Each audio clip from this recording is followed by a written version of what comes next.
আগে ভাগে যে মেয়েটাকে বিয়ে করবেন বলে দিবেন যে আমি কিন্তু তেড়া যুবক, আমি কিন্তু ওই মাহফিলে ওয়াদা করে আসছি, আমি 2 নম্বর কামাই করব না। ডাল ভাত খেয়ে থাকা লাগতে পারে, অনেক সময় ডালও থাকবে না, এমনও হতে পারে লবণ ভাত খেয়ে থাকা লাগতে পারে, মরিচ ভাত খেয়ে থাকা লাগতে পারে।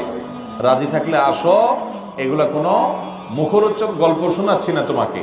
আমি কিন্তু 2 নম্বর কামাই করব না, অতএব কামাই কম হবে, কষ্ট হবে। চাইলে আসো, আর না হলে এখনো রাস্তা মাপতে পারো।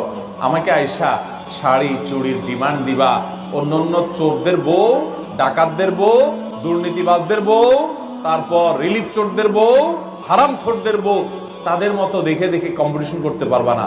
তুমি আমার বউ হতে হলে, হালাল করে বউ হতে হলে, তুমি সকল লোভ ছেড়ে দিয়ে সততার উপরে থাকার নিয়ত করতে হবে, কষ্ট করে চলার নিয়ত করতে হবে। তবে যারা কষ্ট করে চলার নিয়ত করে, আল্লাহ তাআলা এদেরকে সবচেয়ে সুখে রাখেন, শুধু আখিরাতে না, দুনিয়াতেও।